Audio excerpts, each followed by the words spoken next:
बीडमधील पोरांसाठी एक आनंदाची बातमी आहे। बीड जिल्ह्यामधील जेवढे काही युवक आणि युवती असतील, म्हणजे जेवढे काही मुलं आणि मुली जे स्पर्धा परीक्षांची तयारी करत आहेत किंवा सध्या बीडमध्ये बेरोजगार आहेत किंवा काहींच्या हाती रोजगार नाहीये, अशा मुलांसाठी, बीडच्या मुलांसाठी एक चांगली रोजगाराची संधी किंवा चांगल्या ठिकाणी नोकरी करण्याची संधी बीड जिल्ह्यामध्ये उपलब्ध झालेली आहे। ती म्हणजे कोणतीही बघा, तर बीड जिल्ह्यामध्ये आता पोलीस पाटील पदाची भरती होणार आहे।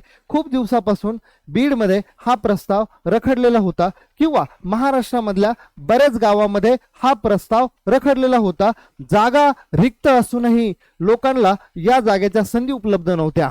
पण आता बीडमधील सर्व ठिकाणचे जे काही उपविभागीय कार्यालय आहेत, म्हणजेच एसडीएम ऑफिस आहेत, त्यांच्या नियमानुसार पोलीस पाटील भरती जाहिरात 2026 निघालेली आहे, ती या जानेवारी महिन्यामध्ये। तर या नोटिफिकेशन बद्दलच मी थोडक्यात तुम्हाला माहिती देणार आहे।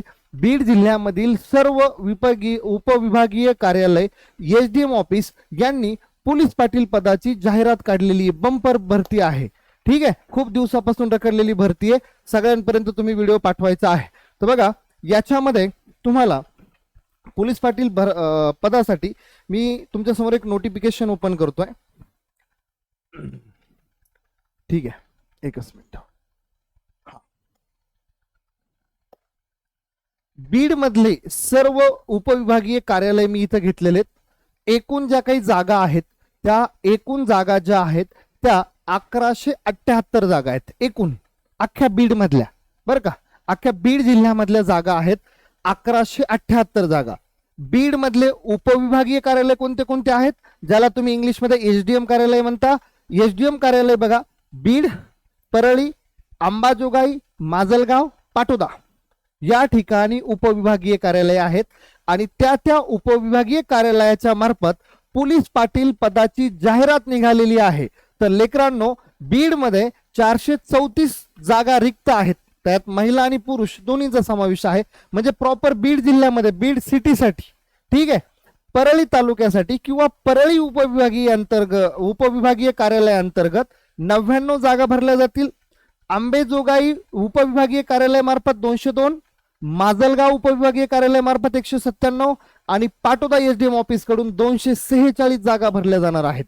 मग या उपविभागीय कार्यालय अंतर्गत येणारे सर्व गाव, सर्व तालुके याच्यासाठी इलिजिबल असतील, म्हणजे पात्र असतील। फॉर एक्झाम्पल, समजा मी पाटोदा तालुक्यातला आहे, तर माझ्या गावात जर एखादं पोलीस पाटील पद रिक्त असेल तर त्या ठिकाणी मी अप्लाय करू शकतो। त्यासाठी तुम्हाला काय करावं लागेल, पूर्ण सविस्तर व्हिडिओ पाहावा लागेल आणि नोटिफिकेशन पाहून घ्यावी लागेल, म्हणजे आपापल्या तालुक्या अंतर्गत आपण या ठिकाणी अप्लाय करू शकतोय। ठीक आहे, तर मुलांनो थोडक्यात पुढे बघा, शैक्षणिक पात्रता। ठीक आहे, सगळ्याला वाटतं आता चांगली नोटिफिकेशन आलेली आहे, सगळ्याला, कुणाला गव्हर्नमेंट जॉब नको असतो। ठीक आहे, सगळ्याला असं वाटतं मी गव्हर्नमेंट जॉबला असायला पाहिजे, गावात बसूनही तसे काही काम नाही, राजकारणात गेलो तर राजकारणी लोक आपल्या हाताला काही लागून देत नाहीयेत, म्हणून सगळ्यांना कुठे ना कुठे पैसे किंवा आपल्या दैनंदिन गरजा भागवण्या इतकं आपल्याला आर्थिक गरज पूर्ण करावी लागते, आर्थिक पैशांची आपल्याला तेवढी देवाणघेवाण करावी लागते। तर मुलांनो, ह्याच्यासाठी शैक्षणिक पात्रता फक्त 10वी पास आहे। या ठिकाणी लक्ष द्या तुम्ही, फक्त 10वी पास, म्हणजे 10वी पास असणारा कोणताही विद्यार्थी, कोणतीही मुलगी, कोणतीही मुलगा, कोणतीही महिला, कोणताही पुरुष या ठिकाणी अप्लाय करू शकतो। फक्त 10वी पास पाहिजे आणि रहिवासी पाहिजे, स्थानिक रहिवासी। आता या मुद्द्याकडे नीट लक्ष द्या, स्थानिक रहिवासी म्हणजे काय, समजा पाटोदा तालुक्यामध्ये माझं एक गाव आहे आणि त्या गावामध्ये आता आरक्षण आहे, महिलांसाठी आरक्षण आहे, तर मी त्या ठिकाणी फक्त महिलाच अप्लाय करू शकते। पुरुषांचं आरक्षण असेल तर फक्त पुरुष आणि ज्या गावातले व्यक्ती त्याच गावासाठी अप्लाय करू शकताय किंवा त्या विभागीय कार्यालय अंतर्गतच तुम्ही अप्लाय करू शकताय। समजा मी पाटोद्यातला रहिवासी आहे आणि मी परळी एसडीएम ऑफिसला अप्लाय करेल असं होणार नाही, म्हणून 10वी पास पाहिजे आणि स्थानिक रहिवासी पाहिजे, तो तिथं राहणारा पाहिजे, तेच व्यक्ती या ठिकाणी अप्लाय करू शकतात। वयाची अट आहे 30 जानेवारी 2026 रोजी 25 ते 45, कमीत कमी वय 25 पाहिजे, जास्तीत जास्त वय 45। पण आता ह्यात एक मुद्दा असा झालेला आहे की काही लोकांच्या खूप पदवी आहेत, काही लोकांना जॉबची गरज आहे, पण ते लोक 25च्या पाठीमागे आहेत ना, मग आता 25 ते 45 ह्या मधल्या लोकांनाच अप्लाय करता येणार आहे. म्हणजे बऱ्यापैकी या ठिकाणी स्पर्धा थोडीशी कमी आहे, कारण की नवीन नवीन मुलं जे असतात ते स्पर्धा परीक्षा कुठेतरी करत असतात आणि त्यांची तयारी चांगली झालेली असते, ते या स्पर्धेमधून थोडेसे हुकणार आहेत. ठीक आहे. नोकरीचं ठिकाण बीड जिल्हा, म्हणजे ज्या ठिकाणी तुम्ही ज्या गावासाठी अप्लाय करणार त्या ठिकाणी तुम्हाला नोकरी करावी लागेल. मग याच्यासाठी तुम्हाला ऑनलाईन सर्व काही प्रोसेस आहे. म्हणजे तुम्ही ऍप्लिकेशन करण्यापासून परीक्षा देण्यापर्यंत सर्व गोष्टी तुमच्या ऑनलाईन आहेत. तुम्ही असं ते ऑफलाईन फॉर्म भरून त्या विभागीय कार्यालयात जाऊ शकत नाहीत. तुम्हाला वेबसाईटला ऑनलाईन फॉर्म भरायचा आहे. ऑनलाईन फॉर्म भरण्यासाठी बघा लेकरांनो 1,000 रुपये लागणार आहेत. ओपनच्या महिला असतील पुरुष असतील यांना 1,000 रुपये लागणार आहे आणि मागासवर्गीय किंवा इतर गटांसाठी 800 रुपये फीस आहे. अर्ज करण्याची पद्धत ऑनलाईन. कशी ऑनलाईन करायचा अर्ज ते मी तुम्हाला सांगतो. अर्ज करण्याची शेवटची तारीख 30 जानेवारी 2026. लेखी परीक्षा पुढच्या महिन्यात लगेच आहे फेब्रुवारी 22ला आणि तुमचे हॉल तिकीट डाउनलोड होणार आहेत 2 फेब्रुवारी ते 6 फेब्रुवारीच्या दरम्यान. म्हणजे सर्व काही पुढच्या महिन्यात आहे. 22 तारखेला लेखी परीक्षा आहे 80 मार्काची. तेही मी तुम्हाला पुढे सांगतो त्यात काय काय असेल.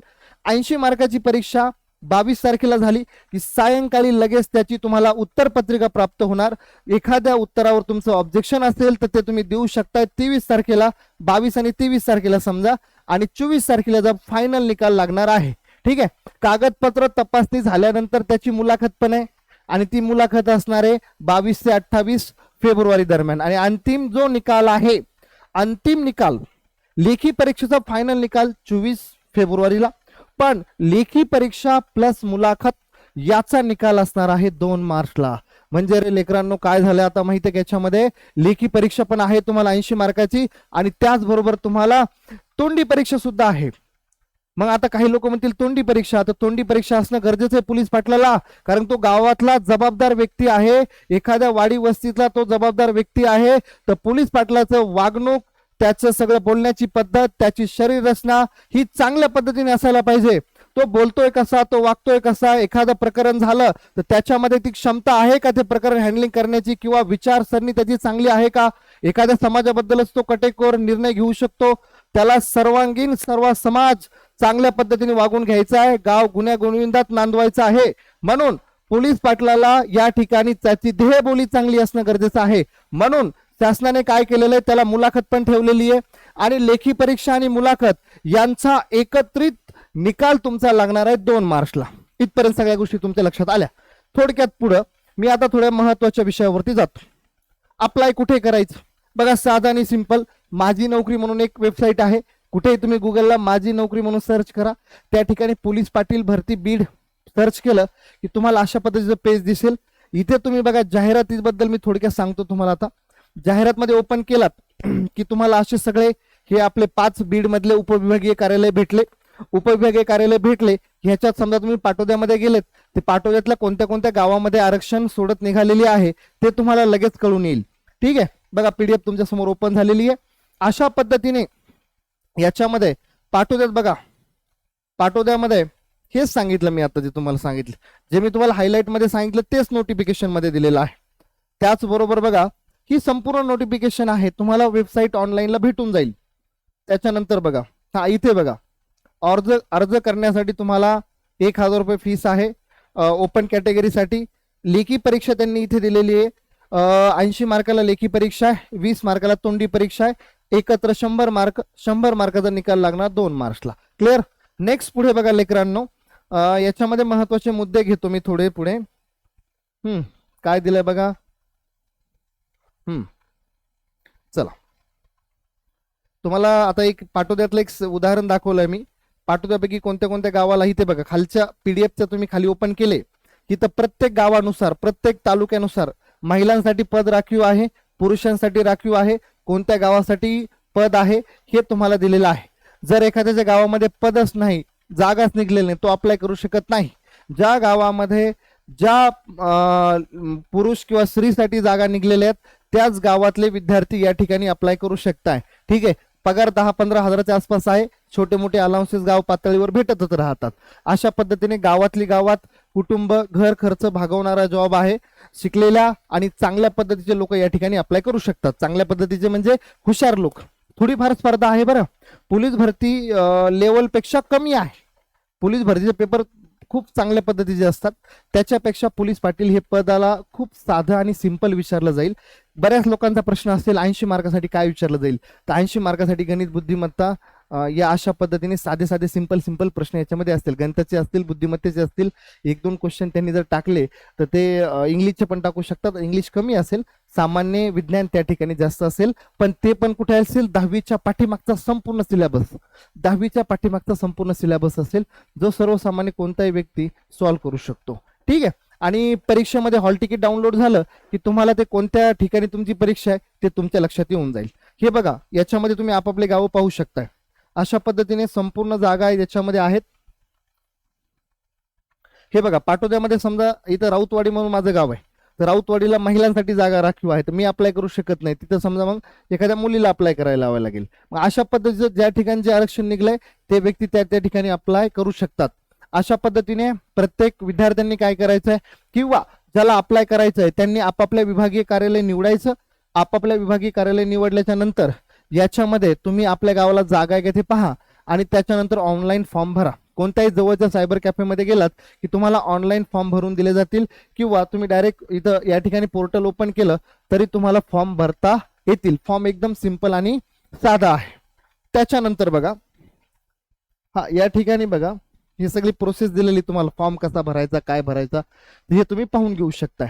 एकंदरीत इथे पण हे बघा, तुम्ही या माझी नोकरी पेज वर गेलात या ठिकाणी बघा, जाहिरातच्या खाली तुम्ही ऑनलाईन अर्ज इथं अप्लाय करू शकता. इथं अप्लाय केलं की तुम्हाला फॉर्म भरता येतो. हे बघा, रजिस्ट्रेशन, इथं रजिस्ट्रेशन करा. रजिस्ट्रेशन झालं की तुमचं लॉग इन करा आणि लॉग इन झाल्यानंतर तुम्हाला फॉर्म भरायला हळूहळू सुरुवात होईल. पण एकंदरीत सांगण्याचा मेन उद्देश, जागा चांगल्या आहे तर लेकरांनो फॉर्म भरा. फॉर्म कुणी भरायला पाहिजे, तर फॉर्म बऱ्यापैकी बघा खेड्यात राहणाऱ्या, ग्रामीण भागामध्ये राहणाऱ्या, शेती करत असणाऱ्या व्यक्तीने, सुशिक्षित चांगल्या व्यक्तीने जरी फॉर्म भरला तरी काही अडचण नाही. जे विद्यार्थी स्पर्धा परीक्षा करतायत पण ज्यांची आर्थिक परिस्थिती खूप दुर्बल आहे, अशा लोकांना थोडाफार चांगला हातभार लागेल. काही दिवस तुम्ही हा जॉब करा, यातून तुमचा उदरनिर्वाह भागेल. चांगल्या पद्धतीचं तुम्ही नंतर तयारी करा, MPSC मधून बँकिंग मध्ये किंवा कोणत्याही सरकारी नोकरीची तयारी करा आणि नंतर हा जॉब सोडला तरीही चालेल. म्हणजे एकंदरीत 25 ते 45 वयोगटामधील सर्व विद्यार्थी या ठिकाणी अप्लाय करू शकतात. तर बीड जिल्ह्यामधील सर्व लेकरांपर्यंत, सर्व मुलांपर्यंत हा व्हिडिओ आणि हा मेसेज माझा पोहोचवा. ठीक आहे. याच्यामध्ये कुणाला कसल्याही पद्धतीचा डाऊट असेल, कसल्याही पद्धतीची अडचण असेल तर डिस्क्रिप्शन मध्ये माझा नंबर आहे, तुम्ही मला कधी कॉल करू शकताय. किंवा तुम्हाला याच्यामध्ये फॉर्म भरण्याची पद्धत किंवा परीक्षा कशा पद्धतीची असेल, मुलाखत कशा पद्धतीची असेल, या संपूर्ण गोष्टीबद्दल मी तुम्हाला मार्गदर्शन करणार आहे. तर मुलांनो, याच्यामध्ये कसलाही तुम्हाला काही डाऊट आला तर तुम्ही मला कधी संपर्क साधू शकताय. ठीक आहे. तर सगळ्यांपर्यंत हा मेसेज जाऊ द्या, काही लेकरांना हा मेसेज, हा व्हिडिओ जाऊ द्या, जेणेकरून त्या गोरगरीब लोकांना समजेल किंवा सर्व लोकांना समजेल की या जागा आपल्या जिल्ह्यासाठी, आपल्या तालुक्यासाठी निघलेल्या आहेत. नाही तर बऱ्याच लोकांना याच्यामध्ये फॉर्म भरायचा असतो पण त्याला लेट समजतं आणि त्यावेळेस त्या विद्यार्थ्याच्या हातातून सगळे मार्ग बंद झालेले असतात. म्हणून होत करू आणि सगळ्या लोकांपर्यंत जाऊ द्या. याच्यामध्ये ज्या ज्या लोकांना या संधीचा लाभ घ्यायचा आहे त्या लोकांना याचा फायदा नक्कीच होईल. तर मुलांनो, या ठिकाणी तुम्हाला जीही काही अडचण असेल त्यामध्ये सर्व मी तुम्हाला मदत करेल. तर या ठिकाणी मी इथेच थांबतो. कसली अडचण असेल तर मला कॉल करा आणि डिस्क्रिप्शन मध्ये माझा नंबर दिलेला आहे. चला, ओके, थँक्यू.